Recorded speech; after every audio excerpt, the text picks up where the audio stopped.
DFS wise, I actually, I shared the lineup on the screen yesterday that actually would have been the winner in the 555, which is what I had it in at the moment. So while it was a good day for me, it was kind of a sad. I made two lineups and I made a 2v2 swap.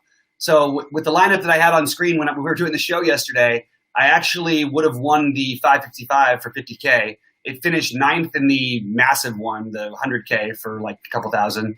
It also won the Showtime single entry, $100 single entry for 4K. So it was the nuts pretty much, almost the nuts, very close to the near nuts. We lost by about 3.5 points and we would have won everything, including the 100K big one.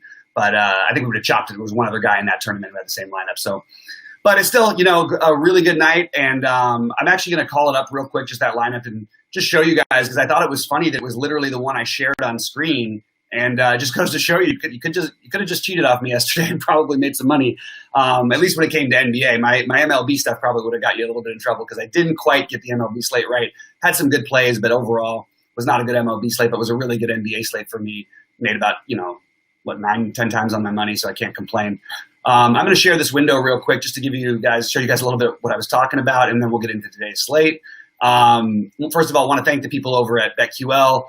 For letting us do this. We're starting to build more and more of an audience, and really, really appreciate you guys joining us. Now the show is officially supposed to start, so I'll say welcome to the show. Welcome to the BetQL QLTV Daily Show. We usually do these at 4:30 Eastern time. We're doing a 3 Eastern time today because there's an early MLB slate on DraftKings, even though the slate is a later slate on FanDuel.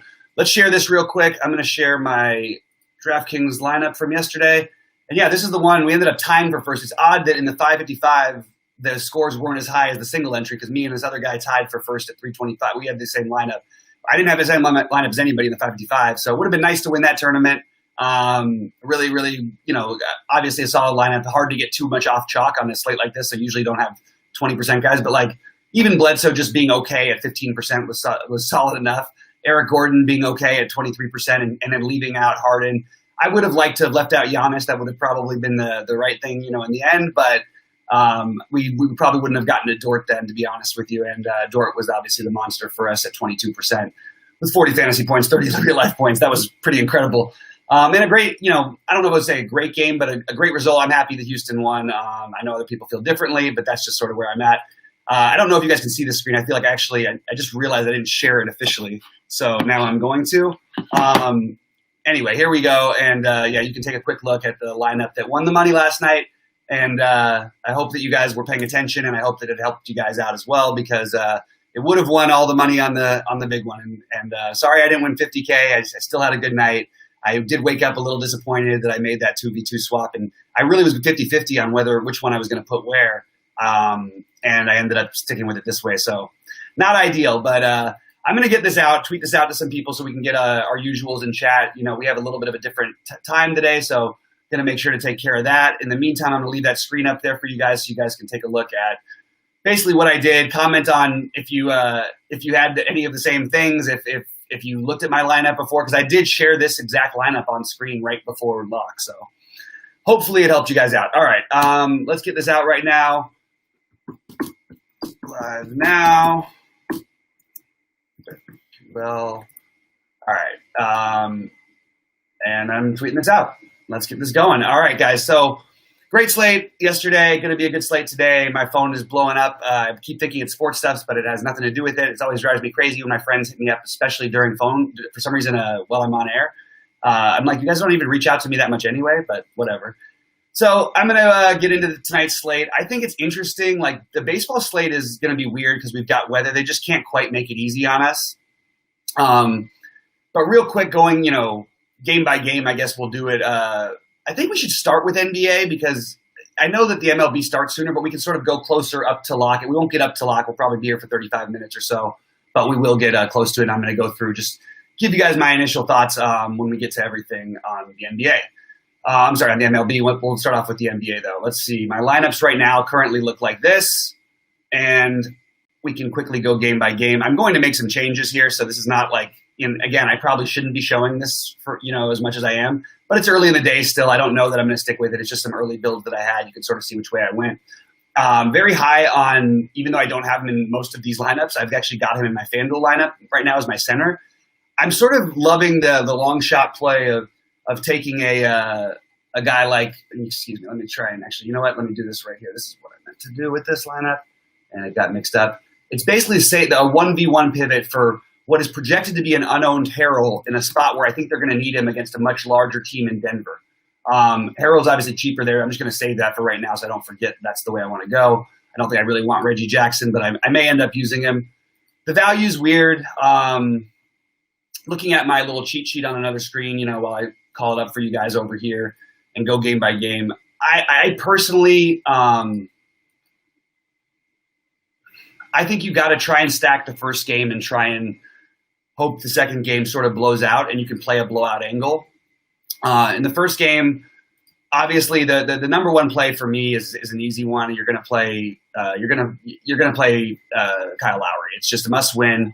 I do like Toronto tonight to bounce back. It's interesting that Toronto's been favored in every game of the series, which keeps making me want to bet Boston. And I was right the first couple times, but it's strange because we're expecting that bounce back game. But the truth is Boston's been the better team. So anytime the better team is an underdog, always sort of raises my eyebrows a little bit. Like maybe they're just the better team and they're on a roll, and they match up really well in this series. So I if I had to bet, I would bet on Boston, even though I think Toronto is going to bounce back and make this a series. But each individual game, like I'm going to say the team when they're getting points and they're in my opinion the better team, that they're the better play. Kyle Lowry will be probably in basically all my lineups on most sites. I think maybe I'll try one without him. I think I have one without him right now. This might be the one actually, but these are just mock-ups anyway. But let me save that. So I save this. But yeah, I really like stacking this game, and then I just don't like as many plays in the other game. You've got your priority plays. Lowry, I think Van Vliet's a great play. I think that you've got obviously Siakam's a great play, especially on FanDuel. I'm sorry, on DraftKings because he's you've got the forward eligibility and he's 7,900. I just think he's a really solid player. He hasn't played well and he still put up 40 last time. Like I just think he's a safe bet. I like Anunoby, but I'm starting to get concerned with the flocking of the ownership. Serge is an interesting pivot, as is I think Gasol is going to play better. He fouled out in 17 minutes in the last game. I don't expect that to happen. So I kind of like Gasol. But yeah, priorities are Lowry, Van Vliet, and Siakam. Nobody unusual. The other guys are your wild cards. If you have any questions during any of this, jump on in and join me. Ask any questions anytime. Don't forget to like and subscribe, all that stuff. On the other side, Boston, I really think Jason Tatum is going to be crazy popular, and I get it. I'm into him. I find him much more necessary on FanDuel. So I'm trying to avoid a little bit of that chalk and hoping it goes Jaylen Brown and Kemba's way. Mostly Jaylen, I would say, is my priority guy here because I think it's a tougher matchup for Kemba. We've just seen the Toronto play point guards so well for so many years now. It's not just Lowry, it's just the way they guard the position. And they're a good defensive team overall, obviously, one of the best in the NBA. So Daniel Tice, Marcus Smart ends up usually being lower owned than he's projected. So I'm going to guess that's going to happen again today, especially on DraftKings. So he's fine. But to me, the priority would be Jaylen Brown, number one, Tice, number two. I love Robert Williams as a play, but the problem is he's getting to be high owned. And the truth is he played great in the last game, didn't miss a shot, and he still put up 17 fantasy points. So don't get too excited about him. I know he's going to be really popular tonight, and I just think that you can avoid some of that chalk. I think I'll have him. I have him in one of my three big lineups or whatever right now. That's sort of the route that I'm going. Jumping really quickly over to Denver, the LA Clippers game. I think this is a spot where I do think it's a great opportunity for the Clippers to destroy them. They're coming off an emotional series. They're tired. You have the Clippers who are not only rested but healthier. I just feel like this is going to be a tough sell here for Denver. But I do love it from a DFS perspective. I think Jokic is going to be the main thing. You want to beat the Clippers with your bigs. Jokic is the priority there. So I will have Jokic in at least like 40% of my lineups probably tonight. Jamal Murray, I'll be lower on. I'll have him in probably like 20%, 25%. I think that he's volatile enough, and also we're going to have really good defenders on him most of the game. But still, he can get there. Like, he can do it. It's just, and if the ownership gets too low, then definitely you might want to flock there. I'm finding myself like people are all going to play Jeremy Grant, and that's fine. I like Jeremy Grant. I've got him in some lineups, as you see, but I prefer Michael Porter Jr. if you can afford him. I think there's higher upside, and this game could take a different turn. I also think blowout-wise, if it's going that route, you're going to see more Michael Porter Jr. So that's one thing I would just want to point out. Millsap is the long shot play. He's so cheap and he's not been playing minutes, but we might see a different, it's a new series and you might see a different thing. And, Millsap is a guy we've seen this with before. He'll play 20 minutes, 35, it's a guy who's a GPP dart for me, who will have some ownership, but you're still probably talking about teams. I feel the same way about Gary Harris. I think we might see him keep playing more minutes. Now, if you're playing those guys, that might be the lineups you do want to play your Clippers in, your George or your Leonard. I personally am not going to play much Kawhi tonight. I'm siding with Jokic, and I like Paul George a lot, which makes me nervous a little bit. And then everybody's going to play Zubac, and I'm just going to point out right now, the home run call of the day is Montrezl Harrell. Like that's the long shot play that if it hits for you, you could maybe win a tournament. I think people are smart enough to get onto this play, but Montrezl Harrell has like 40 fantasy point upside, and they're going to need size against this Denver front line pretty much no matter how it goes. I guess if Millsap's in, they won't as much, but if they try to do the Plumlee thing, which they might, and there's just a lot of size out there, and you just feel like it screams like Montrezl Harrell to me. I know he's had big games against them in the past too, so let's get all over this one. I love this Harrell long shot play. Landry Shamet and Reggie Jackson. With Patrick Beverley, back, it's going to be tough. But you can take a dart there and hope that Shamet gets hot. And then you can go ahead and do the obvious thing and just play Patrick Beverley, which is what we're going to do. And as you can see right now, I didn't put Beverley in the early lineups. I had this Reggie Jackson thing going on. We're going to fix this right now. It was just a placeholder thing, and I want to be more accurate. We don't know, of course, that he's for sure. We don't have guarantees on anything, but if he does in fact play, he is the guy we want. Actually, let's take a look at this. And this is just a quick idea about a build. So your guards doesn't really work out in this particular build for me very well. I think what we do here, I want to play Porter instead of Anunoby there. And no, I don't want to play Porter in this one. Excuse me. Sorry, guys. I know it might seem like dead air, but it's really quite the opposite. There's actually a lot of important things that I'm trying to decide here. And obviously, I don't have a rush to do this now. I'm obviously not going to play Norman Powell here, I don't think. I mean, it's not the worst thing in the world, but it's just not what I'm doing. I don't like the way this is built as much. I do like we get a little correlation here, but I think if I was going to play Murray in one lineup on DraftKings, this should probably be the one. I don't want to say it would be the one, but it should probably be the one. Torrey Craig, too much of a wild card to try and fit in there. And we just are sort of stuck in a funny no man's land here all of a sudden. So for right now, I'm going to do this. Actually, I'm going to put it like this. Beverly, Smart. And we're going to get into the Major League slate. Anybody who comes in late, feel free to ask basketball questions, but we want to make this an MLB primary show just today only because it's coming up a little bit sooner. And I always forget that there's an E in Patrick Beverley is not spelled L-Y. All right, Marcus Smart was the other guy I liked here, and I think that we do that. And I don't really like any of the other options this is getting me, so I'm going to do this real quick. And we will play... Wow, that really doesn't leave you with anything. I'm sort of stuck in no man's land. I hate leaving lineups without some sort of feeling, so I'm just going to throw something in like this. Watch Norman Powell score 1 million points. I'm not going to leave him in the lineup, obviously, but it'd be funny when he finally does. Anyway, I'm not going to share my screen. I'm just going to be going game by game for the other stuff because I do get people who invest in me at times, so I don't want to give away all the stuff, but I do want to give away everything. I'll give away everything I'm going to do. I just probably can't, show it. And I actually think DraftKings at some point is probably going to have an issue with it. But for right now, use the free information if you can. Say hello when you get into chat, and let's make some money today. Let's get into the MLB slate, excuse me. Anyway, so it's hard because I'm used to having a producer, and I'm just trying to figure this out on my own, and I'm trying to get the word out at the same time, and I'm trying to get the tweets out, and it takes usually about 25 minutes to get people in there. So it's just going to take a little while, and I'm hoping that I can get the people at BetQL to tweet this out soon because they have a big base, and I've got a reasonable base, and it would be nice if we could get a few more viewers on it up in here. All right, let's do this. Let's do this right now. So the Major League slate is interesting because we've got weather concerns in this first game. Again, we are BetQL, RotoQL people, but when it comes to weather, I still just don't mind telling you guys the best thing to do is just listen to Roth. The weather reports, it's the best, it's the best weather you have in the business. And I'm not going to ever, until we get a weatherman over here that can do the job, that's what I'm going to talk to you guys about. Let me stop that screen share too. I know I'm not showing it, but it's still showing up there. So in this first game, you could see it in one of my mock builds. I actually really like we've got Philly is a favorite over Washington. I'm not going to bet any of these games straight up. I looked at them long and hard, and there's nothing that I would take a straight bet on that gives me any odds that I feel anywhere near comfortable with. The closest thing would maybe be Boston over Toronto, and I don't even feel good about that. So it's just like, let's not talk about it from a straight betting. If you want that, you can go to the BetQL people, betql.co, promo code BobbyFi anyway. Make sure you check that out. I think if this game does play, Zach Eflin is completely in play as a long shot tournament play.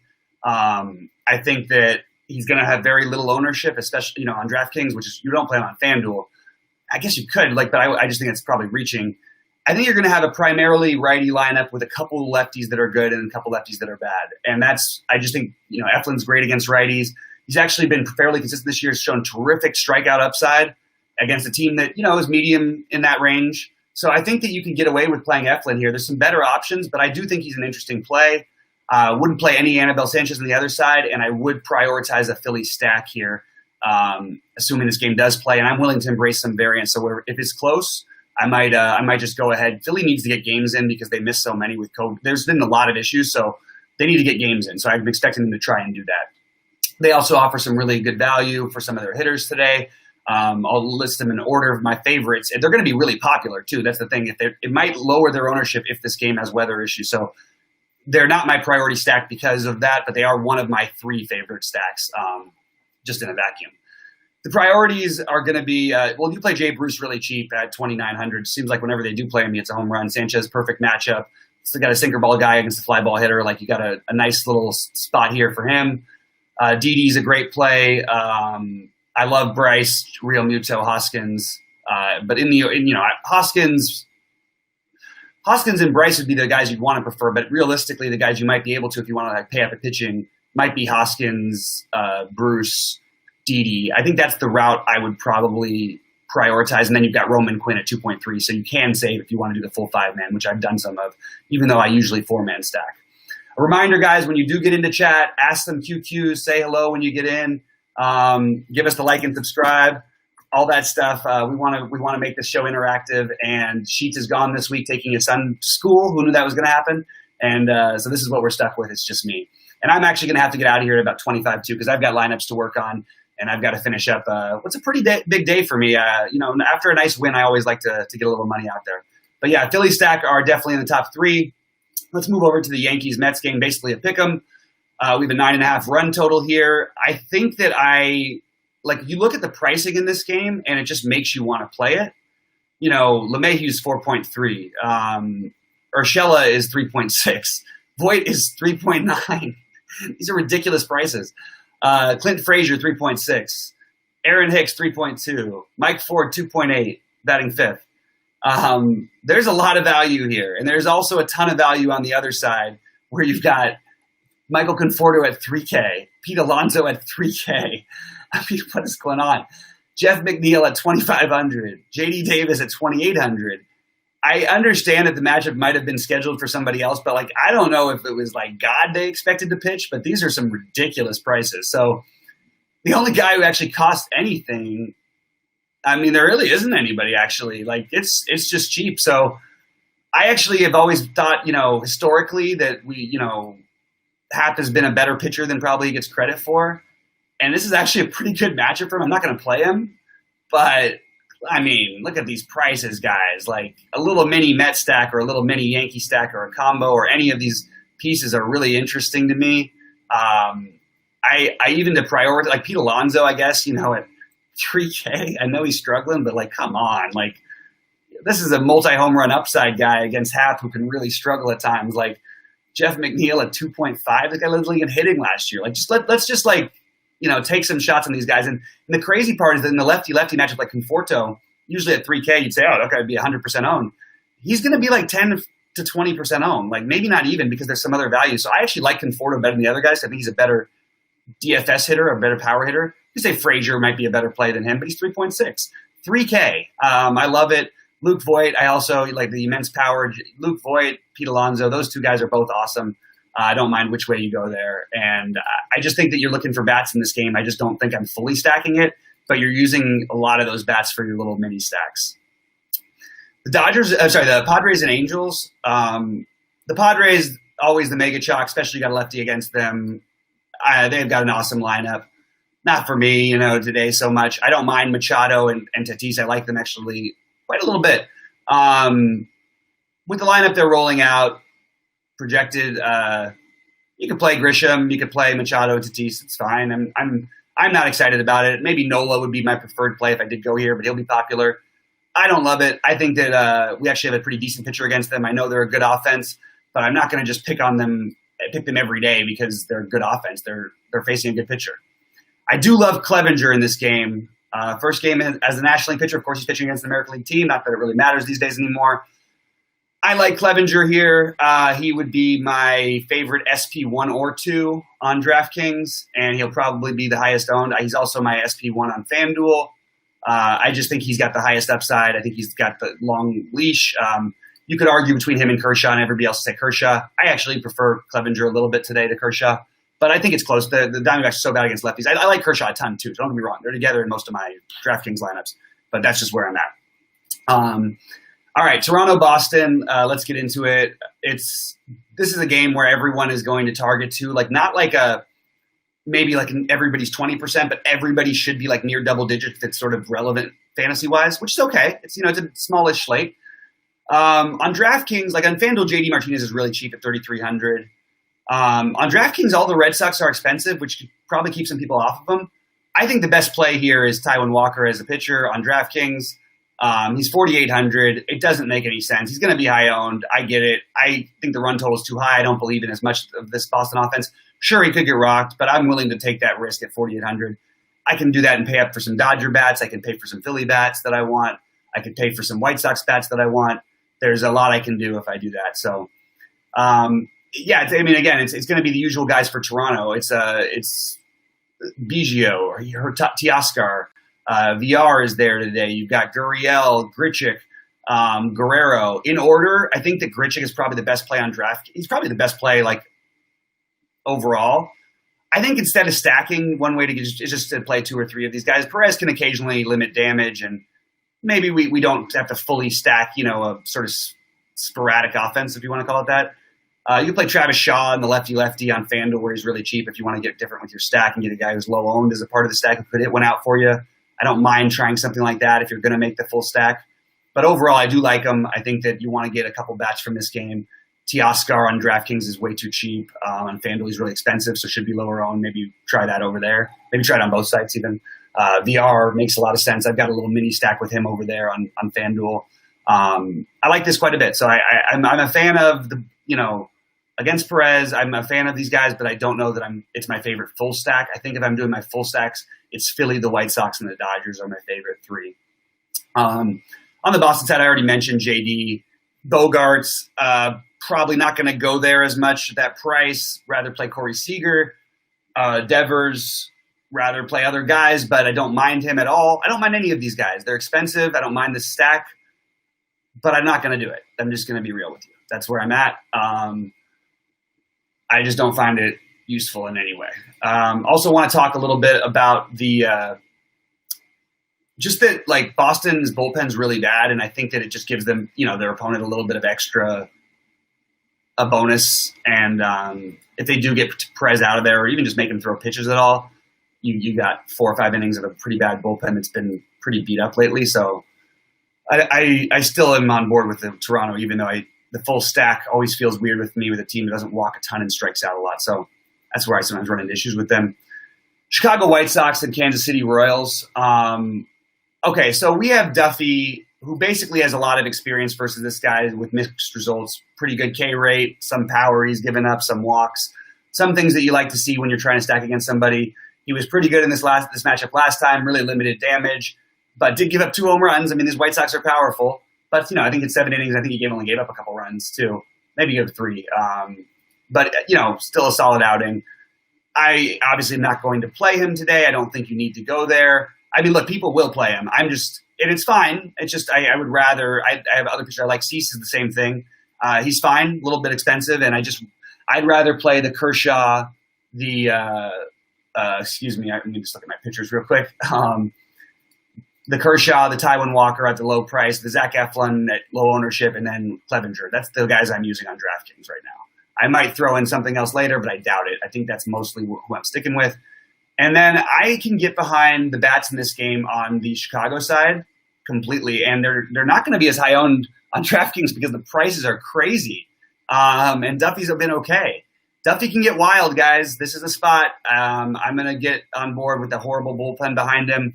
Hope they can get to him. He's been pretty good. Maybe you make it a 4-man if you're nervous that he can cruise through a few of the first innings, so you don't need everybody to go off and you can get there going later. But I especially like the stack on FanDuel. It's a little bit easier to get to. I'm sure it'll be more popular over there, but I still very, very much like it.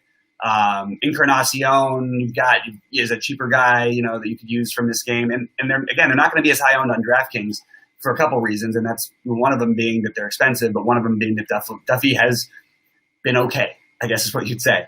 But let's go with some Encarnacion for sure. Tim Anderson just hits a home run every single time. He leads off with a home run if there's a lefty pitching, it feels like every time. So let's play Tim Anderson.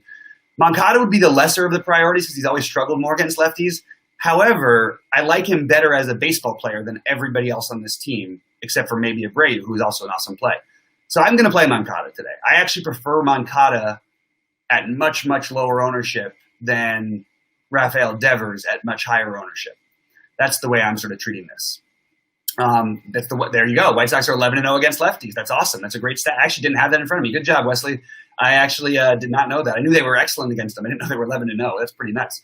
But I don't think the ownership on DraftKings is going to be out of control here. There's good hitting spots tonight, so let's not worry too much about it. Over on the Kansas City side, I think that it's a better spot than people will probably realize. Like, not a good spot, but they have a reasonable run total. It's good hitting conditions. These guys are, for the most part, very cheap. I think that I there's nobody like I'm excited about, but if I got stuck with O'Hearn on FanDuel, I wouldn't feel terrible. Take a shot against Cease. I think he's a pretty good pitcher. I wouldn't stack this, but maybe, if a Franco is not the worst idea in the world. Hunter Dozier, some power there. Those would be the guys I'd look at as one-offs, maybe a two-off, but not going to stack them. But I do think that, playing a bat or two shouldn't be the worst thing in the world. And then you've got my Dodgers. You're going to have a really chalky Kershaw. I like him. Again, I prefer Clevenger tonight with the savings, and I think that the ceiling is higher. I know it's crazy to say. Kershaw basically has to be perfect, which he can do, but I don't know that I'm going to – I don't know. I feel like Kershaw gets 20-some-odd fantasy points here a lot, which I'll take. I think there's a good chance for Clevenger to get 30. I think the matchup is so much better for Kershaw, but I really like Clevenger, and I'm expecting San Diego. The one thing I worry about is that he was given that great leash in Cleveland, and maybe he won't be given quite the same leash in San Diego. Just a thought. Like, it's not anything based on anything. It's just it's one thing I know about the Cleveland stat. Like, they believe in letting their pitchers go. We've seen it with all of their guys. So kind of weird. Also, kind of a weird move. Like, I don't understand what's happening. Some of these moves, I just wouldn't give up on Clevenger. Maybe maybe we should take that as a sign that there's something a little bit wrong with it. Maybe I'll get off a little bit of my Clevenger love by the time the day is done. Maybe I'll skip him on my FanDuel build. He'll be on my FanDuel builds, but he won't be in my main one. I do also want to note a couple things tonight in terms of umpire data. We have some, not a ton of it. Zach F. So the best game for the best, Mike Estabrook is probably a top 6 or 7, maybe even higher. Pitcher's umpire is the umpire in that game. Also makes the Philly stack a little less desirable. So you take that, the ownership, and the potential weather. Maybe we do skip Philly and play a little bit more of the White Sox Dodgers, and then a combo of that Toronto Boston game is interesting with maybe a bat from KC. I know those are all playing multiple lineups, and then some bats from New York and the Mets. That's sort of my pool tonight. I know that's sort of general. So if you have any specifics that you're asking about certain guys, let me know. But when we get to the Dodgers, it's pretty obviously the top guys like that you want. But I think Pollock is always a great play who gets lower owned than he should be, and is reasonably priced and is hitting in the middle of the order probably. Jock Peterson against Weaver struggled with lefties. Seager against Weaver struggles with lefties. Bellinger against Weaver struggles with lefties. Mookie Betts, just because he's awesome. Any of these guys as fillers completely. And then the guy who's going to be low owned and is going to be the future superstar, but it's been a little bit of a head case possibly with the Dodgers, not with the major league team, but he didn't. There's a reason he wasn't with the team all year, and that's Gavin Lux. Gavin Lux is one of the better plays to me, even if he's batting at the bottom of the order, because the kid's got power. He's really good. He's going to be the lowest owned of probably all the Dodgers. You can use Barnes as a filler for catcher, by the way, too, but Lux is the guy I would look at as sort of a differentiator. You could play Chris Taylor in the same vein. I don't know if Kiki will be in the lineup tonight or if it'll be Lux, but I'm assuming Lux. So if Lux is in the lineup, I really do like him quite a bit. I like the Dodgers stack a ton. That's my priority. That's the way I'm going. Would love to hear from you guys what you think. I have to go check out the weather pretty soon, so get some QQs in the chat. Sorry, it's a quicker show. You guys can watch the show later. It's going to translate because there's plenty of time for the rest of the games to start. It's just really the Philly game and the Mets game that I have to get the weather on, and it's going to basically decide how I set my lineup. So we can't go quite as long today, which is a little bit of a shame. And we had a lot more people in here yesterday because we have our usual 4:30 time, and I know that some people are already tweeting me, "What are you guys doing? We thought it was supposed to be 4:30 Eastern. I can't make it right now." And I'm sorry, guys. There's the different days when they change the schedule. Like I can't do anything. It's the MLB. It's the MLB DFS slate. I have to do that. So I'm going to give a quick minute and let you guys ask any questions if there are any. And if there aren't any, I'm going to hop on out of here. Real quick before I do so, I will share my lineup if you guys want to, because it does seem to usually make people happy. And I can always go back and say, hey, look, see, I did exactly what I said, and we won some money. Let's look at my FanDuel lineups. All right, here we go. That's just a quick early builds. You can see I started with Clevenger here. I went for the White Sox Toronto stack over here because it fit in perfectly. Again, going to have to de-chalkify some of this. Going to have to maybe make some different pivots and also find out who's in the actual lineups. I don't love Travis Shaw batting seventh, but it was just an early idea of a build, and it's already pivoted down to this one. So we're going to keep improving on it. This is my first build in the NBA over here, which, by the way, my first builds have been crushing. Gary Harris is your long shot play, and that can allow you to do some different things with your lineup. And Montrezl Harrell is your really long shot play. That's your large field. Don't do it, guys, but do it. Do it. It's the wild card play of the day. Let's go. Come on. I did talk about NBA, Wesley. I'm showing my lineup right now. Hopefully you guys. Oh, you know what? I just shut it down. So let me share it again so you guys can see it. This is my FanDuel, just my initial build. Ask any QQs you want about it because it is just an initial build, and that's sort of what I came up with. I like trying to get different, and I used Harris and Harrell. Obviously, the normal play if you're going to spend down is Zubac. I think Harrell's going to be a lot more of a factor in this series, and I also like him in the blowout angle. I like Paul George. I like the sort of the game theory. Jamal Murray kind of trying to keep it close, and then at the end, Harrell. I would like to, the ideal guy you'd want is like Porter with a combination of Harrell because they both would play those sort of like medium scrub minutes, like the 20-point-ish games. Harrell off the bench and then Porter sort of trying to take, bring them back. That's sort of what I'm looking at and trying to find that game script. So that's my build over there. I'm going to stop that share and show you my DraftKings build real quick. If you have any general NBA questions, throw them out there or watch the beginning of the show, and I'm happy to answer anything else. I just don't want to say the exact same things I said earlier today twice, but I partly because I can't remember exactly what I said, but I can certainly remember my take on these games overall. All right. This is my DraftKings build. Let me share it so you guys can see it. Boom. Early builds for both things, both sports. Obviously, Patrick Beverley, his health, I assume he's going to play, but if he doesn't, that changes a lot of things. So we're going to need some news, and you're going to want to – the lineups you play Patrick Beverley, like he's going to play, okay, I think.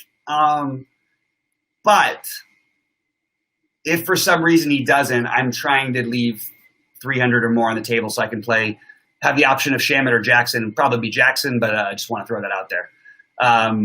The projections on him in minutes are roughly in the low 20s, somewhere around 22 to 24. He's actually been pretty good in those kind of minutes, and he's cheap enough. I would put him much ahead of Robert Williams, Time Lord, because Time Lord looks – when I watch him, I'm like, I lost the slate already. Time Lord's going crazy. And then you see at the end he had 17 fantasy points, and he was perfect from the floor and only played 17 minutes. I just don't know how much he's going to – I don't know. I'm into playing some of Robert Williams too, but definitely think Beverly's the better play if you're just picking between those two as your values. I'm not going to play Norman Powell. That's just a placeholder up here, and I'm going to try and improve on a few different things over here, but he's just in that placeholder lineup. these just gives you an idea of a little bit of what I'm doing. Guys, any more QQs before we get out of here? Because I do have to run in just a few minutes. So make sure to load them up. I will go till 12:40-ish if we have questions. If not, I will be out of here in the next couple of minutes. So just let me know. And hopefully, Wesley, that was somewhat helpful. I will remind you, I don't know if you heard at the beginning, but like the lineup I had as my mock lineup, I only had one lineup up. Would have won the 555. I ended up unfortunately making a 2v2 swap and left it in the mega $20 and then the $100, which I won, the single entry. And then it finished ninth in the one for 100K. So it would have been almost an epic night. It was a really cool, hey, look, I actually showed this lineup on screen and anybody could have just copied it and won. So I'm not saying the same thing will happen because these are mock lineups. And so was that one, by the way. I just liked it at the end. Anyway, I appreciate everything, Wesley. Thank you. I appreciate all you guys. Marcus Morris is an interesting long shot tournament play. But the problem is he's going to have enough ownership to where he's not a long shot tournament play. I liked him a little bit better overall. I'm sort of thinking Harrell gets some of these minutes back, not just from him. Like instead of them playing him at the small ball 5, I don't think they'll be able to do that at all in this series. So I think you'll see Harrell or Zubac on the court almost out the entire game. So I'm going to give Morris a tick down in his projections. And as a long shot play, I definitely think he's an interesting tournament play. He can always get it going. This is a weird team. He also might get run with the backup unit in certain spots. Like he has just like a lot of weird routes to get there, but certainly not. I would prefer Daniel Tice over him. How about that? But Morris is the tournament play. Tice would be the cash game play. But also Tice is just a much better play. I still like the speculation of Harrell the most here. I wish he was cheaper. I don't think I'm going to end up really rolling with him as my only center on FanDuel, but I'm not writing it off, man. Like I think that it's in the cards, that it's certainly a possibility that could work out for him. So we'll see how it goes. I love him for long shot tournaments, but yeah, hopefully that helps with the Marcus Morris question. Anything else before we get out of here? I'm going to take my screen down now so I don't leave it up here forever. And yeah, we're going to get out of here if that's all the same to you guys. And thanks so much for tuning in. Stay here every day, 4:30 Eastern time on regular days. On the Thursday, weird baseball slates, we might have to do some of these. Might have to shift it around. I'll usually let you know on Twitter. Don't forget to follow and subscribe to RotoQL, BetQL, all that stuff. It's all all the free stuff for sure. And then if you want to get all the goods, the real goods, use the code BobbyFi for 20% off everything. Love that you guys are here. Give us the like and subscribe. Thanks for everything. Appreciate your time. And I'm out of here. We'll see you at the top.